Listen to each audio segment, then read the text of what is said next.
Yeah, welcome to another edition of the Brazilian Shirt Name podcast. I get the feeling, Tim, that this one's going to be one of those specials because we're paying tribute to really, certainly for my generation, one of the greatest.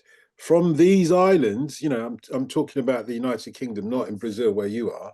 And I still can't quite believe that this part of my youth went, just went like a Mm, candle in the wind.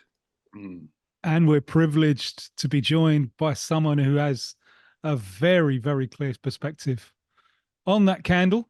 mm. Mr. Paddy Barclay, thank you very much for joining us. Yeah, we're talking, of course, about Denis Law, who, well, to start with a bit of trivia, um, Dennis Bergkamp's dad wasn't very good at spelling because he named Dennis after his hero, Denis Law, Mr. Bergkamp, and he put he didn't get the spelling right because Dennis. Then the great Denis Law, as you rightly say, was with one N. And I think we talk about players from these islands and we perhaps bestow world class a little prematurely. I'm not thinking entirely of Phil Foden, but bloody hell, you know, we really should be a bit more careful. Denis Law was unquestionably a world class player, Ballon d'Or winner in 1964. A year before that, the year in which he scored the most underrated goal ever scored at Wembley, which was for Manchester United against Leicester in the FA Cup. Sensational goal. That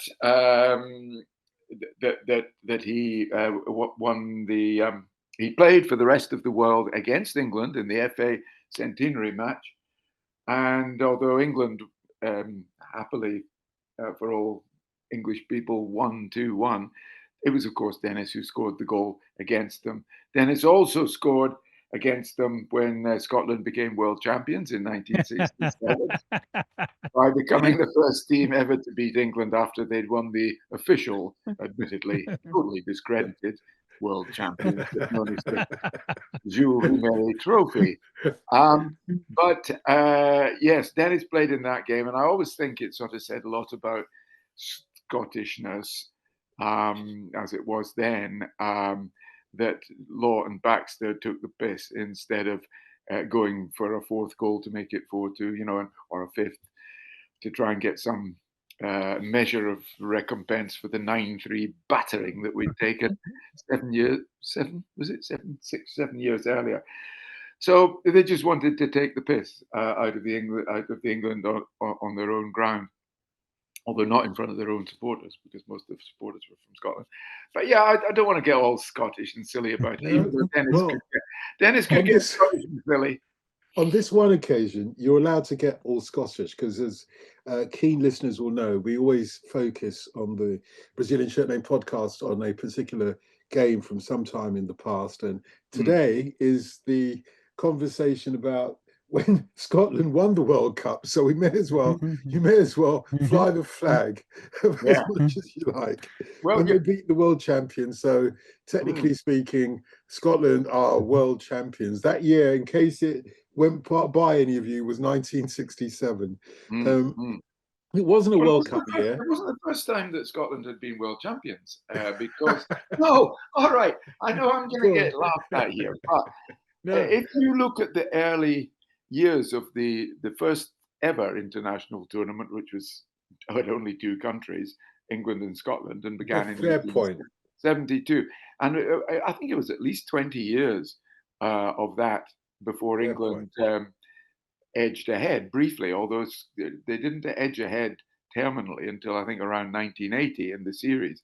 But certainly for the first 20 years, Scotland would have been up at the top of the. Can we wait? Hold on, just 1 second, because there's a lot of the rest of the world, and may I just bring in the perspective from the rest of the world that isn't Scotland or England? Can we at least agree that you were European champions in this first ever international?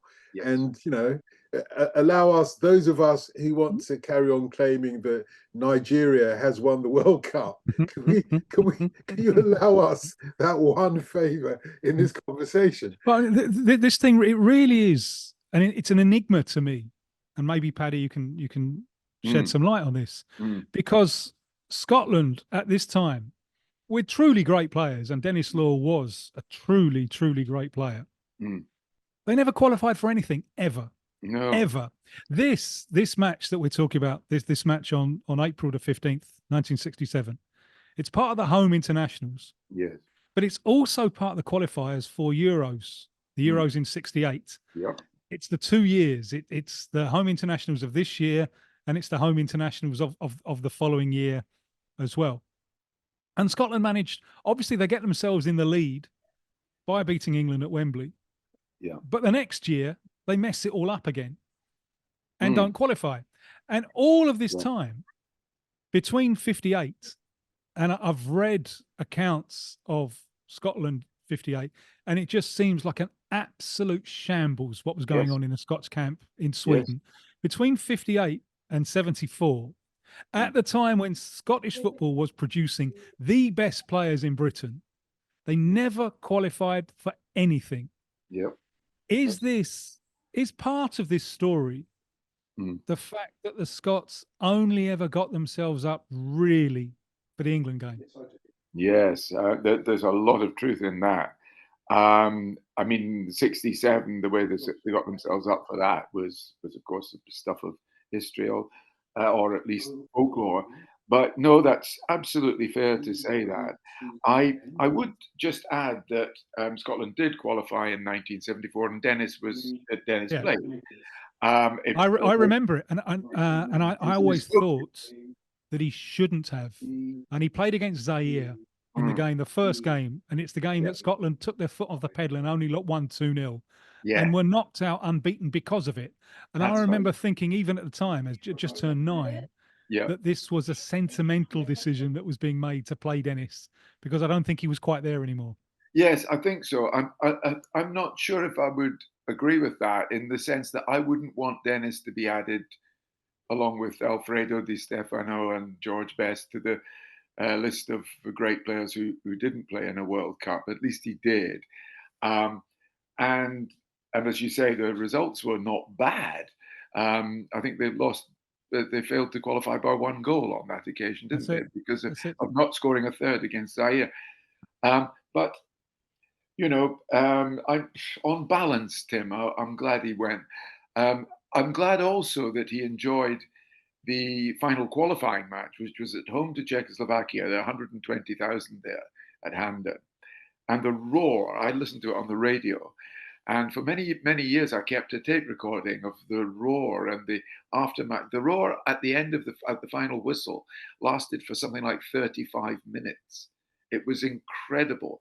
One of the commentators, an Englishman, it might have been Maurice Eddleston, he became so emotional that he had to break off and hand over to another commentator.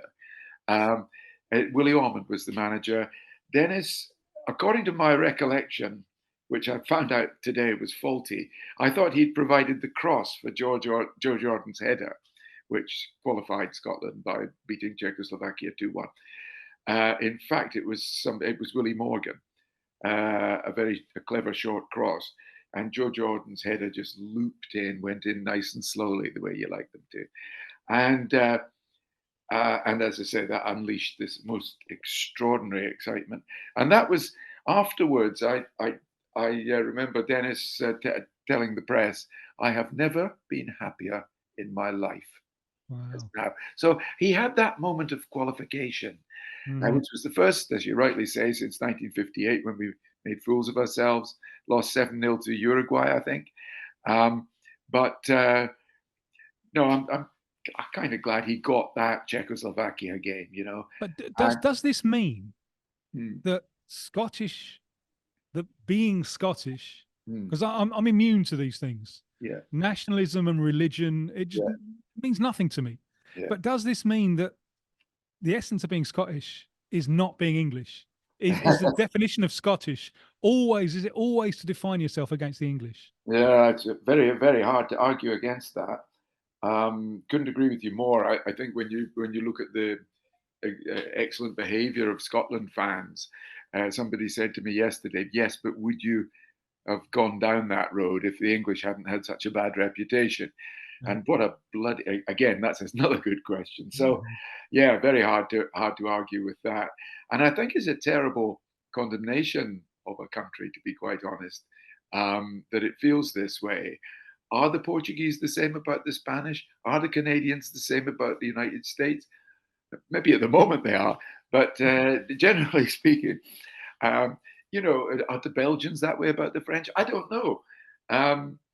But the Scots certainly could do with something more to inspire them than a wish to be distinct from England. What did it mean to you growing up? And what did it mean to you? What did it mean to you on this day, April the 15th, 1967? Yeah. This game against. Oh yeah. The England-Scotland game was the biggest game of the year, apart from Dundee games. You know, for me, definitely it was. It was on the telly, apart from anything else. It was usually played on a decent pitch, particularly when it was the away fixture. But and it was good. And Scotland very well. They did take some terrible beatings, but they won as many as they lost, or so it seemed to me. And it did mean a huge amount. Not only we didn't just watch one team. I mean, I remember Bobby Charlton scoring with a volley in a 4-0 win for England at Hampden Park. I don't remember the year, maybe 59 or something. And the volley was from at least 1,000 yards. I know that because I saw it on the telly. But of course, YouTube keeps letting me down because it shows that it's from only 15 yards. But I can remember the 3 lions on Bobby Moore's left breast, you know, and how wonderful and, you know, dignified was his bearing. Majestic. Yeah. Majestic, absolutely. So, but the funny thing is, you know, you talk about Scotland's, you didn't say losers mentality. Even I hesitate to go to use that. But, you know, in that game against Czechoslovakia, 1973, which ended in such joy, we even nearly threw that away. Now, Hoda takes a shot, which was more like a pass back. And our goalkeeper, Ali Hunter, lets it through his arms, his legs, and over the line. And the commentator says, disaster, total disaster. Now, that's what we do. We cock things up. But anyway, let's not dwell on that when we talk about Denis Law, because he was just a winner. He was a very passionate Scot, a very patriotic, maybe not. He was proud of Manchester as well as Scotland. So, you know, he wasn't just a, you know, Andy Stewart, you know, these people that Billy Connolly used to satirize. He wasn't like that at all. He wasn't like that. But yeah, he was a proud Scot. Just to go back to when England won the World Cup and the story of him, he couldn't bear the thought of watching the game because, you know, of the possibility that England might win. And when apparently somebody told me only a couple of days ago that when he found out that they had in fact won, some jubilant Sassenach had come out of the clubhouse of the golf club where he was playing. He tipped his clubs into the stream that ran through the course, and I'm sure that's not true, but if it should be, and if it was the case, it was probably the only case of that Denis was ever angry in public, except on the field, where he was a bloody menace, but a very naughty boy at times. This is one of the striking things about him, isn't it? Because he was not built, was he? He was a slim, very, very sleek, and extremely and technically superb Denis Law. But by God, he could fight. He wouldn't back down from anyone ever, would he? No, he was dreadful. And I remember they always used to say in Manchester that because he liked going back to Scotland at New Year. New Year was the big celebration in those days. Now it's Christmas, same as England, but in those days it was New Year. And Denis got an awful lot of bookings in December. so that he would be suspended. So he could go. I mean, I haven't looked up the facts on this. I don't know if the facts bear it out, but everybody in Manchester used to say it. Oh, Denis has got bloody sent off again, you know. I'll tell you another story about his discipline, his bad discipline. Paddy Crowren told me this, that apparently Matt Busby, the great manager of that team, and well, 3 great Manchester United teams, but Denis had got himself in trouble, but he wanted to, maybe it wasn't New Year, and he wanted to contest it. And so an appeal was arranged, and the disciplinary hearing was, I think, in Sheffield. So Matt said he would drive Paddy, who was Denis's character witness, and you can laugh at that if you like. Matt drove them over the Pennines, and apparently Matt was a dreadful driver, overcautious. So they're sitting in the back, absolutely crapping themselves and putting it with their heads in their hands, and Matt's sitting there smoking his pipe and driving like a granddad, great granddad in his case. Anyway, they go over, and while they're in between sort of oohs and ahs as he took corners, they were working out their strategy. Anyway, Denis apparently had called this referee a stupid, well, a word that begins with C. And they thought, how do we get it? Anyway, they decided, they went in and they swore blind that Denis had not used that word and had called the referee a stupid coot. And I think they got away with it. Well-known Scottish term of endearments, I'm led to understand. Oh, the word coot would actually, the other word, that's a term of endearment in Scotland, yeah. Yeah. I thought you were going to say he called the referee by his name, Mike Hunt. Yeah. Oh, yeah. Well, Mike Hunt, wasn't that the referee on the day? You remember the Jim Naughty one? We are joined today by the Hulcher secretary, Jeremy Cunt. I do remember that, actually. Very good. That wasn't that long ago, to be honest. It was about 5 years ago, wasn't it? Yeah. I've got a cleaner mind. I still prefer, and Harry commentator will be your carpenter. But for someone who was, as you're saying, so identified with Scotland, yeah, I always thought that there was something Italian about him. Yes. In that he played football with such an operatic touch. Oh, God. They were full of, the hair was always being tossed back, and he was flouncing, and the way that he held the cuff of his shirt. He transformed football into opera. I could not agree with you more. He had that natural theatricality, and it wasn't just on the field. I remember before I sort of met him professionally, I was brought. I spent sort of teenage and early 20s in Manchester, and you'd see him walking around town, and he looked like a film star. He had, you know, was it said about Eddie Gray, another great Scottish footballer, that he could play on a carpet of snow without leaving footprints. Denis was like that. He had no weight. He had no weight on him. And you say operatic, and that's true. I would also say balletic. You know, it didn't seem to. He seemed to be able to float. You felt you could just sort of lift him. You know, he was so lean. And the interesting thing was, can I just say something about his? And he was glamorous. It always reminded me of a film star called Danny Kaye. Do you remember Danny? Yeah, of course, yes. of course. He had, Copenhagen, beautiful. Oh yes, that's right. Copenhagen. Well, Denis had the same slightly beaky look, although Denis was probably better looking. And but there was nothing of him. And the interesting thing, Denis actually told me this, that he played his entire Manchester career out of position, in his opinion. Denis thought he was Brian Robson. And it was only Matt Busby that thought he was Denis Law.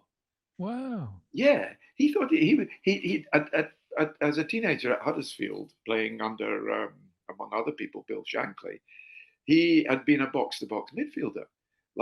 And that's how he wanted to play. And if you watch, after anybody listening to this, you know, to go on YouTube afterwards and watch that 1967 game. He plays at outside left, He plays central midfield. He only arrives in the box, and once or twice he arrives in the box just a wee bit late to lay on more goals, to score more goals.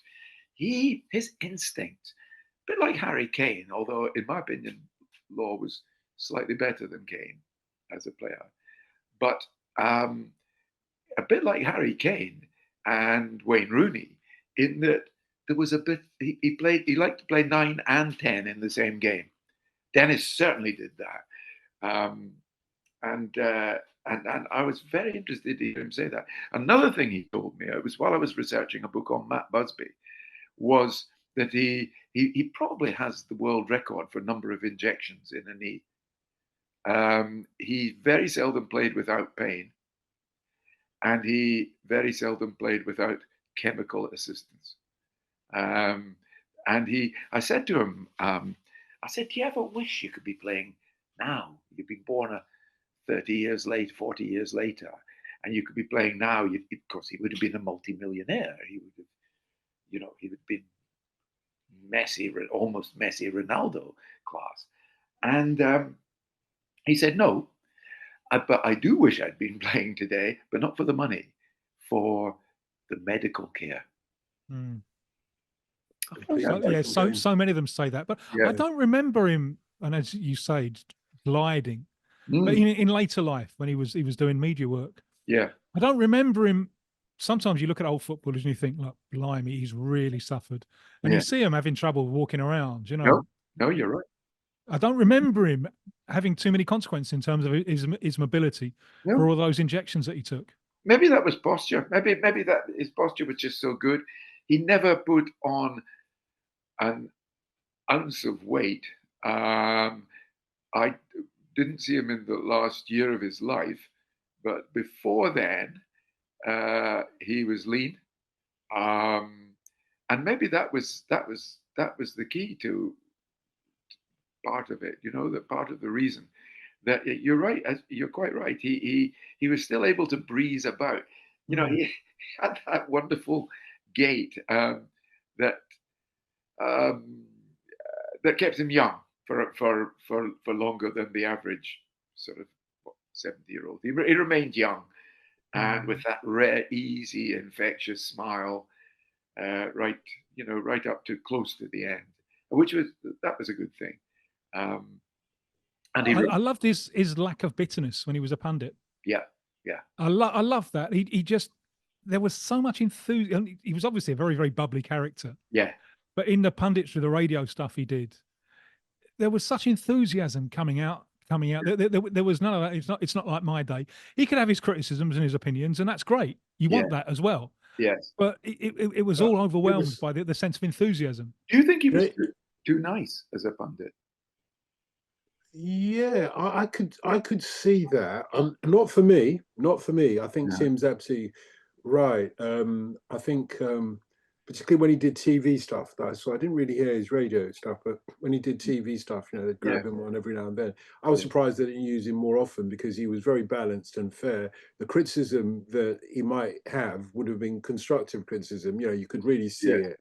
Like Tim said, it wasn't sort of subjective criticism or anything like that. But in the TV world, the modern TV world, I don't think he has a place, because you can't be too nice. No, the ones that are too nice just get swallowed up and eaten up by the ones who are more sort of professional about it, or more cunning about it. Of his generation, and I would include Jimmy Armfield in this.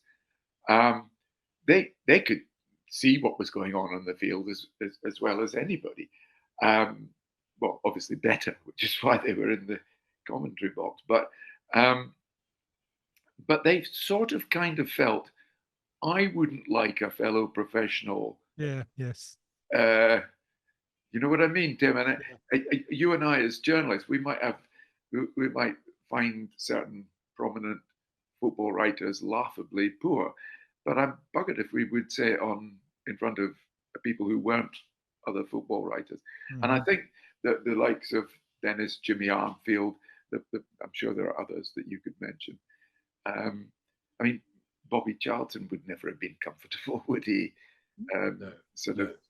Analysing people the way Roy Keane so very effectively does. Well, funny enough, some of the ones that exist today, I mean, Rio Ferdinand is the one that comes to mind, and I'm not criticizing him. That's the way he does his punditry, but he's very reluctant to criticize people who he has played with, or who, and you think to yourself, well, hang on a second, it's just showing through, and it's more obvious today because you have to sort of sell your soul. Not sell your soul is not the right word, I don't mean that, but you have to put the blood on the carpet straight away.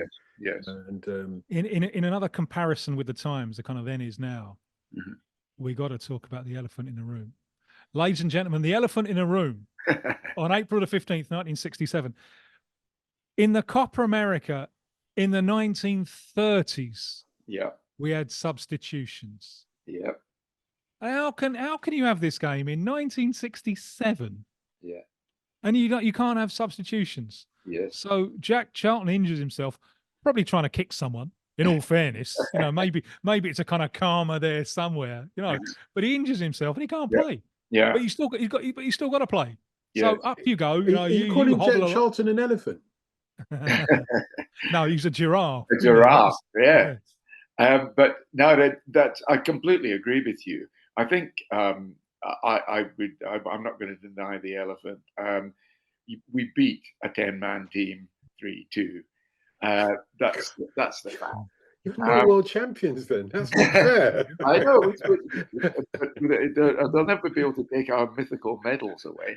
But it was, that is absolutely true. I thought a mini elephant, more like perhaps a snail, would be the fact that Denis, I think it was Mark, who works behind the scenes with us on this podcast, who said, what was the Denis Law match? And well, apart from the obvious ones, it was the match he missed. The European Cup final. The European Cup final, 1967. England, they become the first English to become champions of Europe. And Denis is watching it in a Manchester hospital ward with his knee in plaster. And Brian Kidd becomes a star on his 19th birthday by scoring one, as they beat Benfica 4-1 after extra time. So Denis did celebrate, at least he was photographed celebrating. But it's horrible for a footballer to miss out on a game like that. And it was with all due respect to Brian Kidd, it was, I think that was the only sort of cloud over that incredibly emotional occasion. And like you said earlier on, that Denis Law wished he had played today because of the medical treatment. Right. There are other reasons, because players are more protected today than they were then, for example. Yes. And the football boots aren't, sledgehammers as they were once upon a time. And the referee and everybody else is. You're talking about United winning the FA Cup, winning the European Cup just over a year after this game. Yes. But obviously just a few weeks after this game, Celtic become the first, not only British, but the first Northern European side to win the World Cup, with a number of players who were on European Cup. The European Cup. With a number of players who. Sorry, a number of Celtic couldn't win the World Cup. They could try. I don't know which country they'd be winning it for, though. That's the question. That's true. Yeah. Yes. Ireland win the World Cup at last. Indeed. So this must have been, for a Scottish football fan, unless you're of the Rangers persuasion. And John Gregg was of Rangers, was the Scotland captain this day. But this must have been the best of times, and it's the best of times. Oh yeah. You beat England and you win the European Cup. Yes, no, that's absolutely true. I think, despite all the talk about the at times lethal rivalry between Rangers and Celtic, I would say most people in Glasgow would have been absolutely thrilled by what Scotland did. They might mention that Jock Stein was a Protestant and that 6 of the team were Protestants, but really, the great thing about that, and the thing that's respected by people all over the world, is that these people could almost have walked to each other's houses They lived, what is it, 30-mile radius of each other. They were raised within a 30-mile radius of each other. And they played together under this great manager who came from not far away as well, a minor, Jock Stein. So yeah, that was a great thing. But so was the Manchester United thing. In a way, it was Scotland retaining the trophy, wasn't it? With Matt Busby designing the team, and Paddy Crerand. And who else would have been Scottish in that team? Denis Law, obviously, because he didn't play. But was there another Scot in that team? No, maybe not. Maybe not. No, I'm trying to go through the team now. Is it Alex Stepney, who's obviously Londoner? Stepney, Brennan, Dunn, Crerand, Irish, Oakes, Styles, Best, Sadler, Kidd, Charlton, and Aston. Yeah. So very English and Irish. Yes, yeah. And how old were you at the time, and where were you? 1967. I was in Manchester. I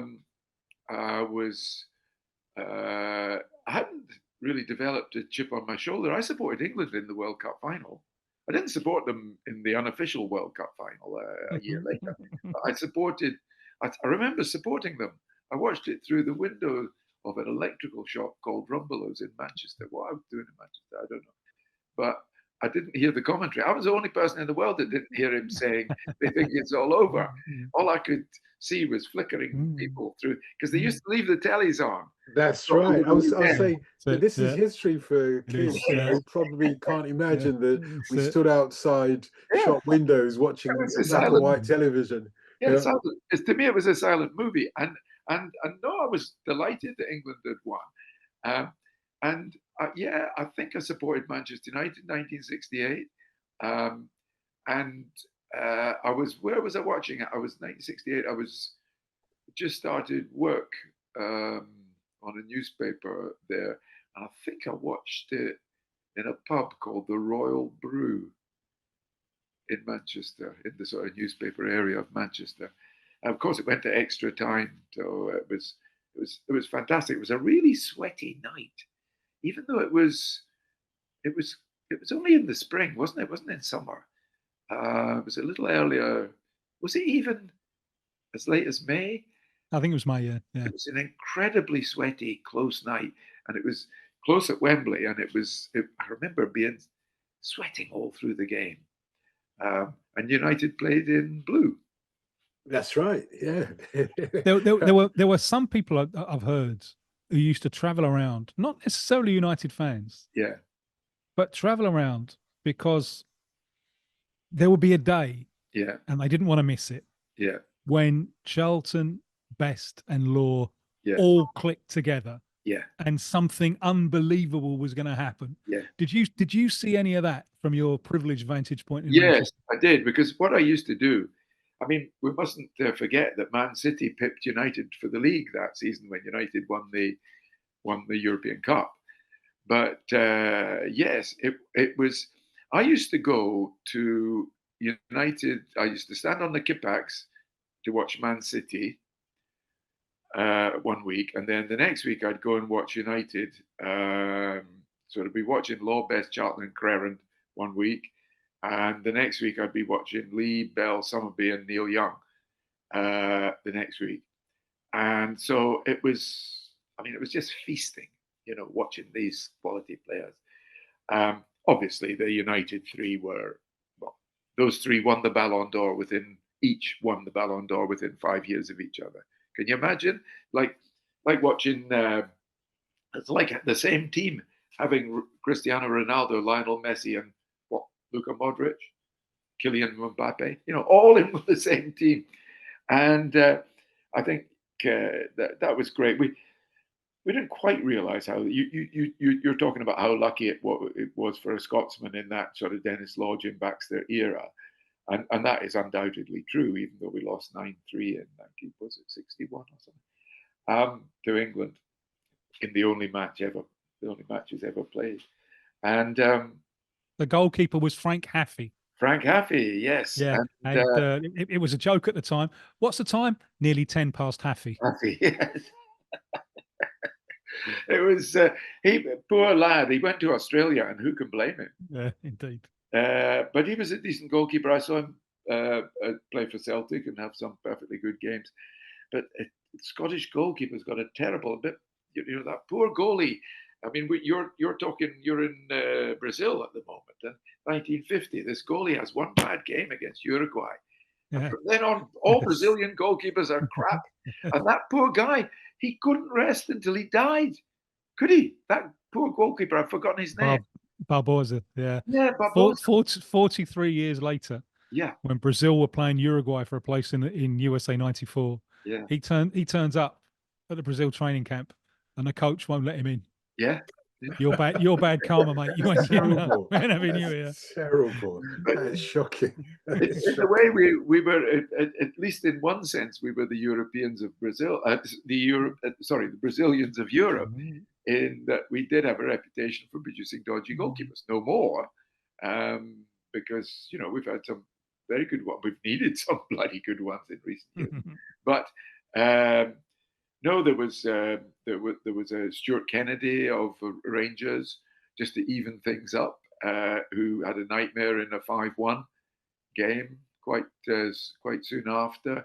And then, I mentioned earlier the game where Denis figured in that great qualification game against Czechoslovakia. Ali Hunter, who played for, I think, Kilmarnock, let in a comical goal. We had a couple of good ones, like Ronnie Simpson of Celtic, who won the Champions League, but no, they weren't great. But they weren't the full reason. They weren't the whole reason why Scotland, to go back to Tim's musings earlier. Mm-hmm. You see, we did have great players: Baxter, Law, Caldo, the fullback from Rangers, Wilson, the left winger from Rangers. We had two great wingers. I mean, everybody talks about Jimmy, and rightly talks about Jimmy Johnston as the best winger, apart from Matthews, Finney, and the best, in these islands. But there was Willie Henderson as well, who was almost as good as Jimmy Johnston. In fact, some people thought he was as good. But we didn't have a lot. We would always have a dodgy keeper or a hammer thrower of a centre-half who would let things down a bit. We never quite had... Fellow who stands out in this game is Wallace. I don't know much about him. Willie Wallace? Quite thick set. Played in the Celtic team that won the European Cup. Very good player. Then there was Lennox, of course, another terrific electric pace, and scored goals as well. A Celtic player. I don't know. There was always just something missing. Sometimes we didn't have a good enough manager, but then we did. We had with Willie Ormond in 73-4. He was a great team selector. Actually, when you think about it, we had Sandy, Jardine, Tommy. I don't know. Why didn't we do better? Yeah, it is. I suspect it's just because emotionally too much is loaded on the England game. Yeah. And they switch off a little bit for others. But if you could choose one moment as a Scotland fan, would it be the rare World Cup victories? Yeah. When 74, they played very, very well. And 78, when they were practically out, they had a wonderful game against Holland, with the Archie Gemmill goal and so on. Archie Gemmill goal, yeah. Would you choose any of those moments? Or would you choose beating England at Wembley in 67? Do you want me to lie or tell you the truth? I think you know the answer. Although I suspect I do. The Czechoslovakia, I think probably because we played in 67, although it was a meaningless friendly, when all's said and done, it was a friendly. Because we played with a bit of arrogance, a little bit of cheek. We expressed a Scottishness that is so often repressed that day. We could have probably won 5-2 because we were playing 10 men, 10 and a quarter men. As the great Hugh McIlvanney would have said, it was an expression of that belief that we're the greatest wee nation ever to draw breath. Yeah, that's right. We've since learned we've since learned from the exploits of Croatia, Denmark, Yes. 1992. We bloody well aren't. But that is absolutely what they expressed that day. Yes, in the playoff against Czechoslovakia. Yes, in the draw against Brazil in a World Cup finals, and a merited draw against Brazil. When I remember David Hay being outstanding in that game, Bremner and so on. The 2-2 draw against the Russians in 1982 and so on. We put up some good performances. But no, if to see Scotland playing the football that I've always dreamed of, I suppose I'd have to pick the meaningless friendly of 1967. Yeah, because they were cheeky. They were the bit where Dennis backheels it, Baxter picks it up, plays keepy uppy. That was when you felt you could die and go to heaven. Die happy and go to heaven. Very disappointed with Nobby Styles there. You're expecting him to go in and end the party by fair means or by foul, probably the latter. It was very funny, actually. I watched this yesterday before preparing for this, and I watched the highlights of 1967 again. And Dennis and Jim Baxter actually play together. They're looking for each other all the time because they know what they're going to do. They're going to take the piss. But the player who was closest to Dennis all through the game was Nobby. And they never quite smiled at each other, but they ruffled each other's hair a couple of times. Well, I think Nobby had a bit of hair in those days. And so they ruffled each other's hair a bit. But Nobby stuck as close to Dennis that day, or tried to. I remember. I think it was Bobby Charlton saying memories of when it first starts. They're in the tunnel before England, Scotland in previous years. And all right, Dennis, how you doing? Nothing. No, nothing. Just this blank stare. We're not mates today. We can be mates tomorrow. Not today. That's absolutely right. Great. What did he think?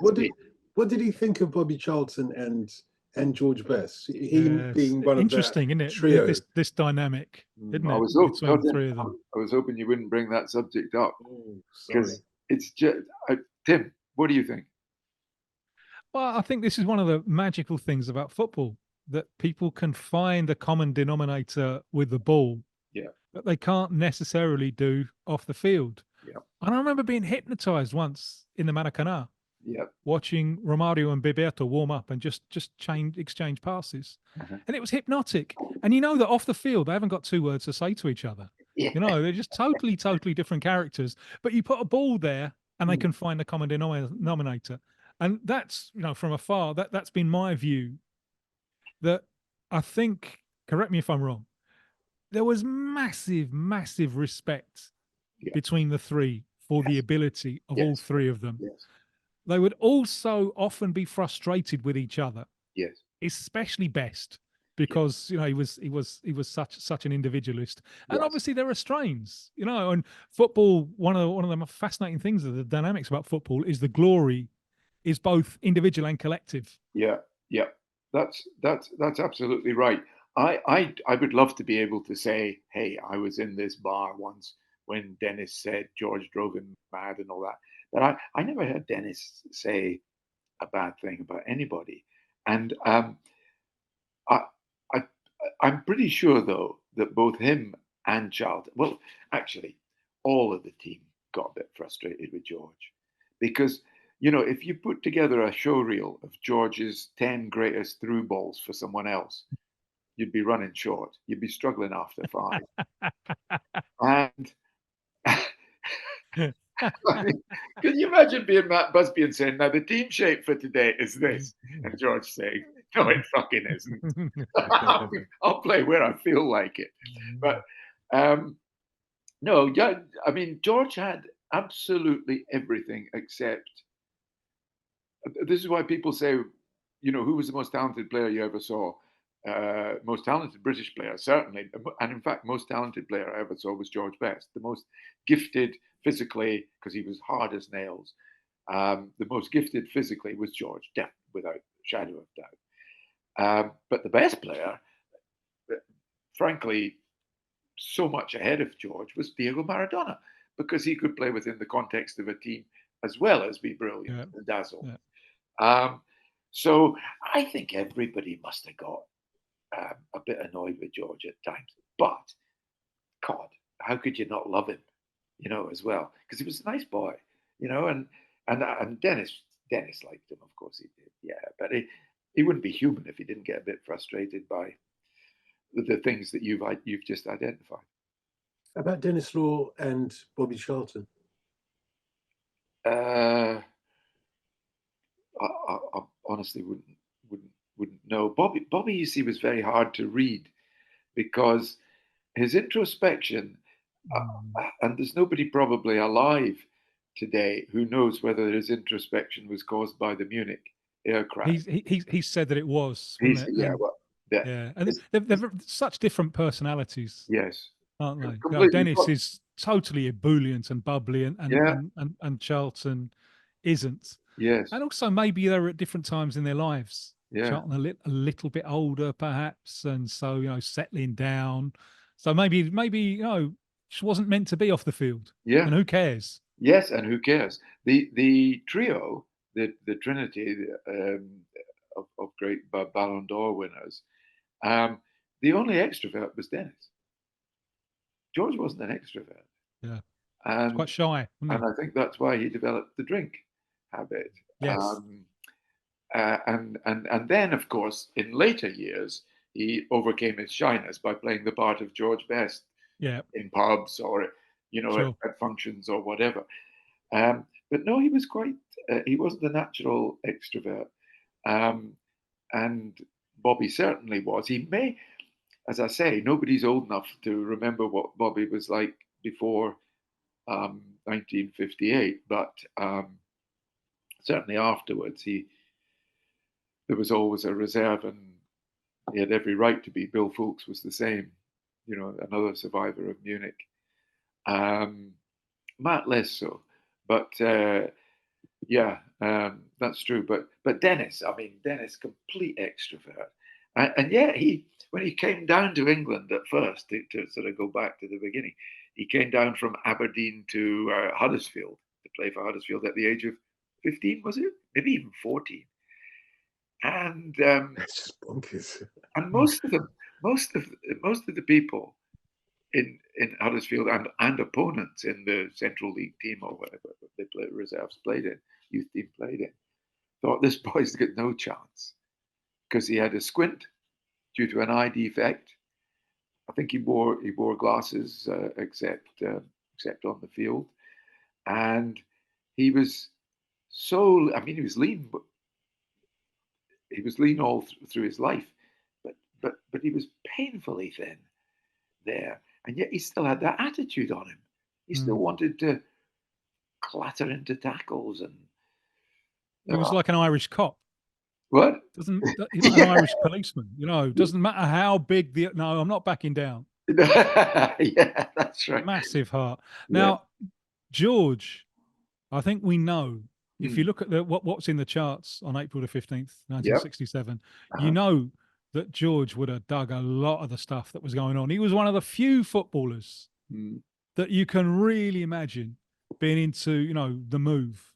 Yeah. I can see the grass grow. You can really imagine it because he just had the zeitgeist. Bobby, you can imagine Bobby being into Frank and Nancy, Something Stupid, which is number one, wasn't it? Maybe even a touch of Edelweiss and Vince Hill and all the rest of it. Yeah. Where's Dennis in the charts of April the 15th, 1967? From what I can recall, Dennis was a bit more your Vince Hill and Sinatra. Engelbert? I think he would have appreciated Engelbert Humperdinck singing, what was it? What was his hit at the time? Please release me, let me go. It's a great pub song, isn't it? It's a great song at closing time in a pub. Yeah, you can drag out those vowels, can't you? But initially a country and western song, actually. Initially. Was it? Yeah. It starts out in 1954, thereabouts, maybe even as early as 53. Country western song. There's several versions in country western of it. Of course, because it has that angst in it, doesn't it? Yeah. Exactly. So, and you hear it from women and men in country as well. Yeah. But yeah, it's a fabulous time to be alive, yeah. isn't it? You look at the charts, and I bitterly regret being only nearly 2 at the time. But there's just so much going on. I mean, the Beatles it's on the way down now.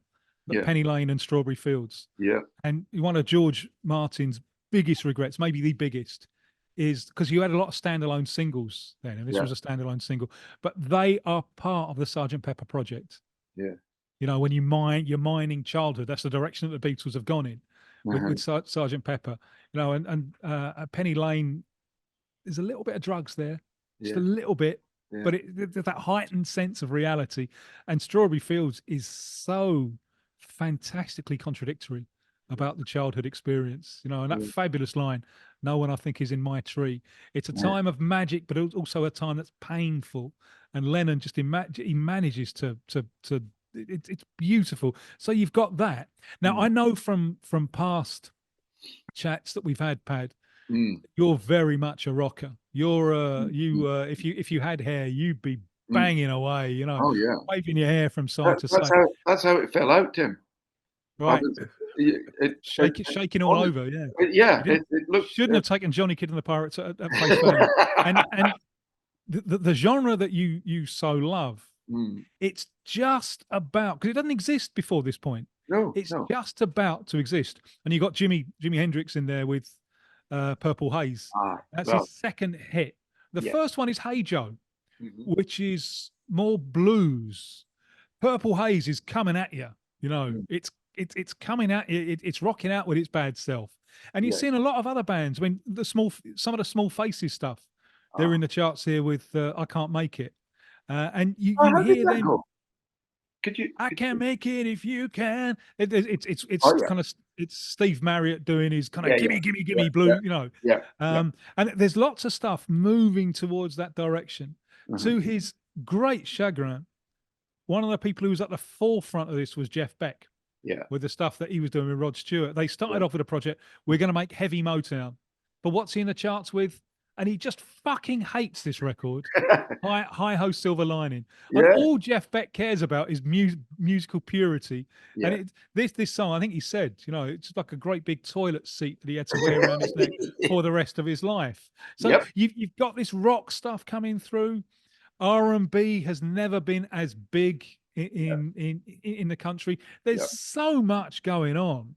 What were you down with in April '67, just before the rock thing really emerges? Yes. Well, the answer is I was feeling a bit like I felt about football before the reforms, the Blatter-Platini reforms of 1990. I liked it, but I hated it as well. I hated the over physicality that led to the drunk, you know, that affected Van Basten, the greatest players, you know. I mean, isn't it wonderful? Messi can get through his entire career without being bloody kicked all the time, you know. And people don't recognise this enough. Those changes that were made after the 1990 World Cup, they were the benefits that they've brought. Huge. I mean, just to add, unfortunately, they don't apply to the upper body. There's still too much hands-on stuff, which is ruining the game from the creative point of view. But having said that, I'm just so happy that it's not a brutal sport anymore. But I've fed it to continue to stretch this point till it's screaming. I felt about music. I quite liked songs, you know, I liked the odd song, but I didn't really like music because my music hadn't come along yet. Right. You're absolutely right that heavy, you know, AC/DC, Judas Priest hadn't come along. Deep Purple had. And all my albums that I had at that time were Deep Purple. I think Deep Purple would have been in '67. Yeah, I think so. All right. I'm open to correction on that. But Deep Purple were my first sort of the first music that I thought was heavy that sort of spoke to me. Jimi Hendrix to me is just a fucking noise. Honestly, there's certain people that I think are so overrated. It's unbelievable. One's David Bowie, and the other's Jimi Hendrix. Jimi Hendrix sounds like a guitar being thrown out of a hotel window. I absolutely hated it. But along came the driving beat very shortly afterwards of heavy metal, and then punk. And suddenly I thought, yes, there is a God, you know, because that was music that actually carried you along instead of stopping and starting or being melodic. Yeah. Where are you in April 1967, Dalton? Well, I'm 7 years old, and I dare not say what I was listening to because after Nelly the Elephant. well, yeah, exactly. No. On the contrary, actually. Good. You go to number 21, let alone number 22 in the charts. 21 being "I'm Gonna Get Me a Gun" by Cat Stevens, which resonated very much with me as a 7-year-old, which shows you where my state of mind was. I can still sing it. Yeah, you're a gangster, aren't you? Yeah. I'm it's gonna get me a gun. CAPONE. Al And all Capone. those people who put me down had better get ready to run, because I'm gonna get me a gun. So that's where my mind was at. I apologize. Actually, that's the nicest song in the chart, I think. Well, it resonated, and like Tim says, the other one was Al Capone guns don't argue, because at this time in '67, you wouldn't know it from looking at this charts, but Jamaican music, probably more rock steady and ska than what you would call reggae today, which probably needs another 5 or 6 years before it's created. But at this point, there was so much pop reggae in the charts; it was unbelievable. You know, talk about things like. But there was, I liked that, you know, John Holt, or was he a bit later? Yeah, a little bit later, a little bit, not that much later, but yeah, you know, he starts off. That's right, but yeah, you know your reggae. Oh, well, I bow to your superior knowledge. You see, John Holt starts off as a rock steady artist for the group, and then the equals was Eddie Grant, etc.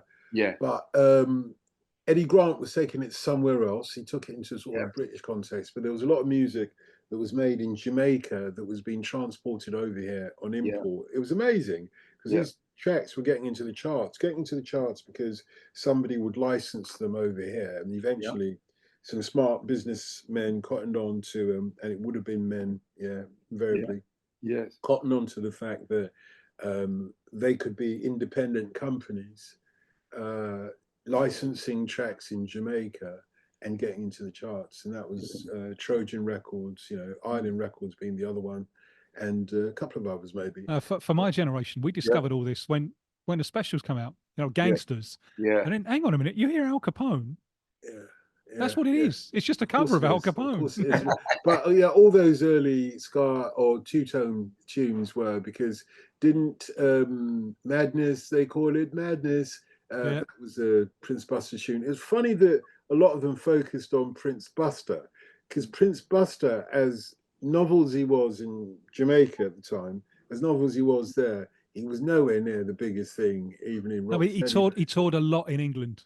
Yeah, he did. He came over. They all did, you know, Tim. They kept bringing, there were these amazing shows, which would have been like in the 50s. I could compare them to the Al Freed shows in the United States that brought, you know, black and white rock and rollers together for the first time.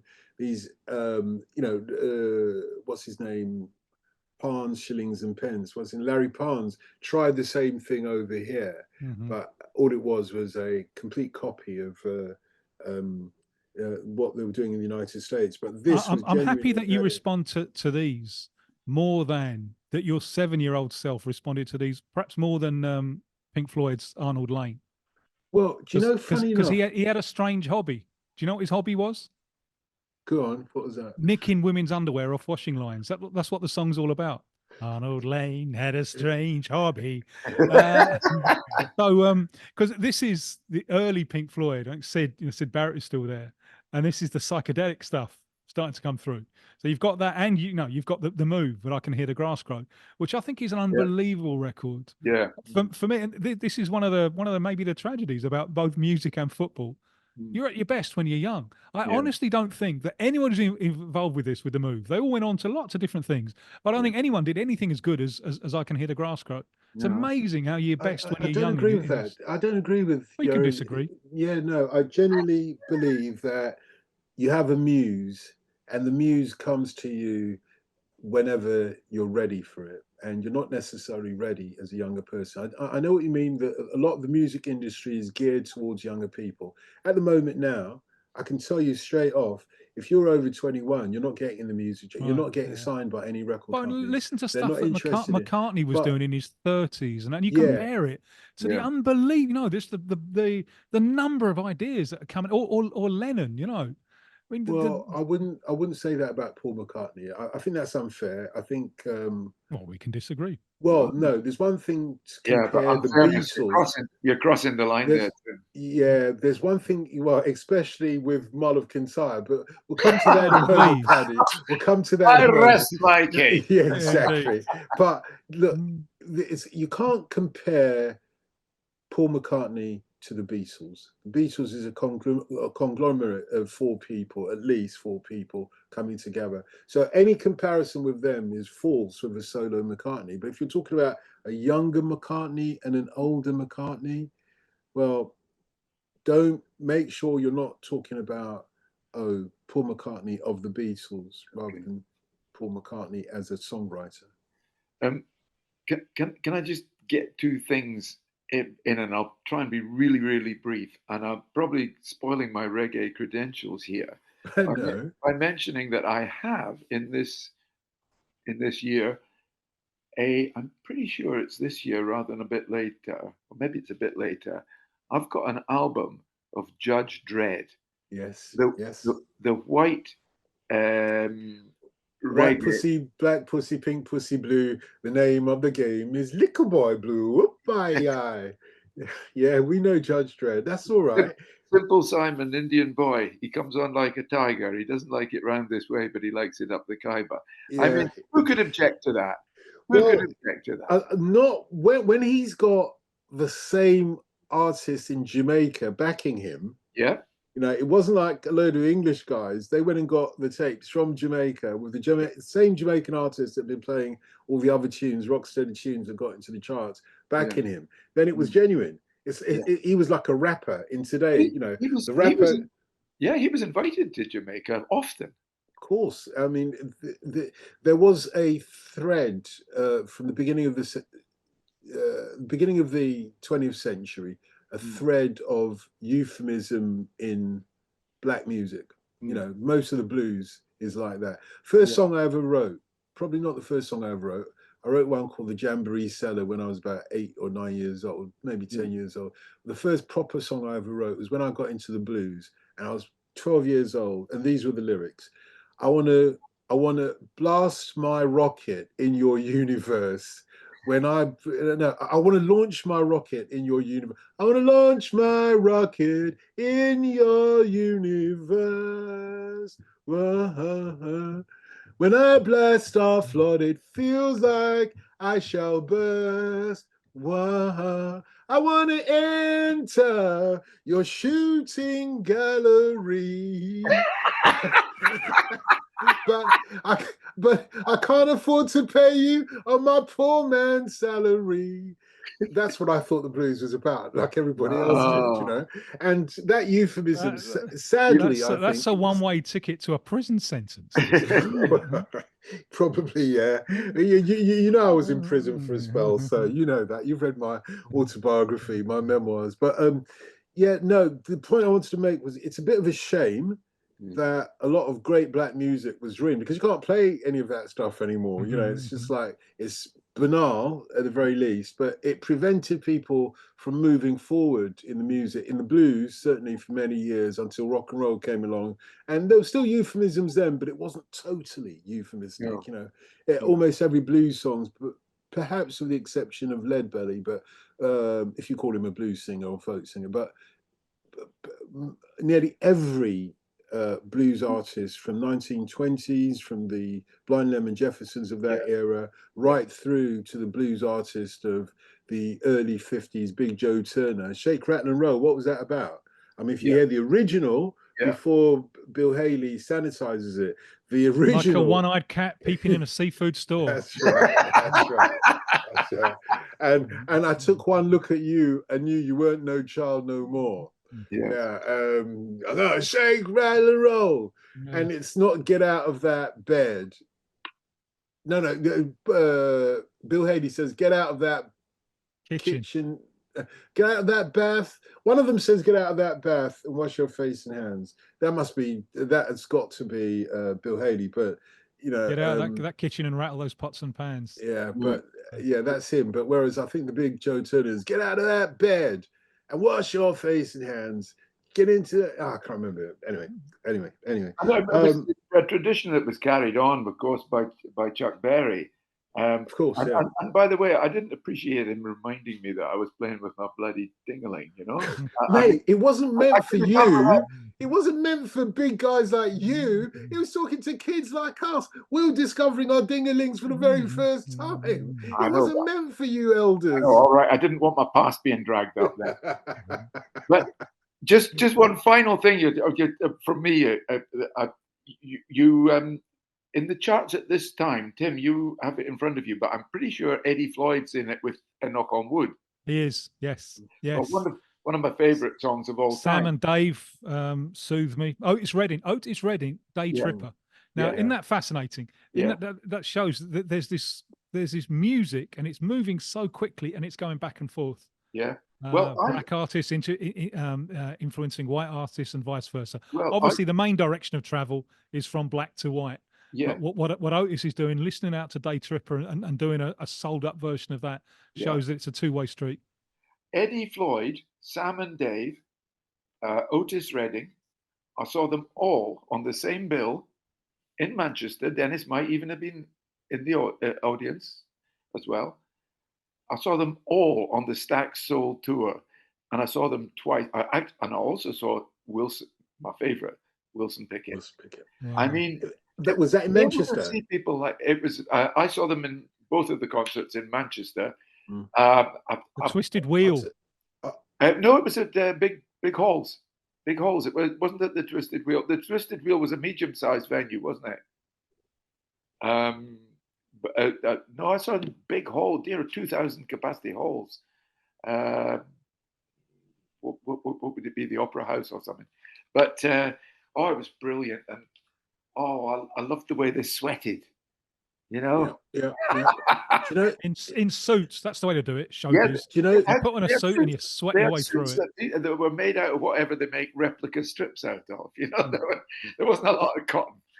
Do you know, I got a call one night from a black woman in Manchester, and she started talking about that Stax tour, and she said, look, I got to meet them, backstage beforehand or whatever it was.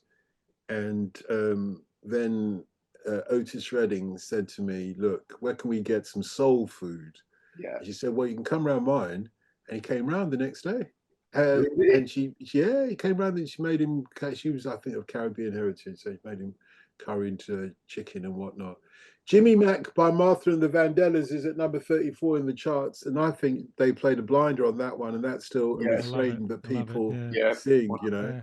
Yeah. It's a little bit older, I think. It might have been a reissue where the Supremes have got Love Is Here and Now You're Gone, and that I think you're beginning to see the Hollandosia Holland formula wearing a bit thin. They came up later that year with Reflections, which has got lots of psychedelic noises, so they're trying to move it forward. But fascinating times. Everything is Swinging Sisters. Swinging Sisters. And Paddy Barclay's world is going to be complete because it's the next year, 68, that Deep Purple are formed and released their first album. At the moment, he is like Romeo to Juliet at the balcony. Whilst thou leave me so unsatisfied? Well, for the meantime, maybe we'll return for a 1968 football match. So we've got the year. All we need is the great match from you, Paddy, and we'll do it again. The great match. Great match from from the moment you discovered Deep Purple. Right. The great match from 1968. Yeah, anytime you like. Anytime you like. As long as Deep Purple's in the background in the charts. That's what we want. Well, 1960. I mean, I'll go. Can I fast forward a bit to when Deep Purple and their pomp, 1970? Can I go forward? Yeah, absolutely. And basically the World Cup final. Brazil, 1970, the best international football team, arguably the best football team ever to kick a ball, beating a rather tired Italy 4-1 in the final, and Deep Purple playing, and me with a great big smile on my face.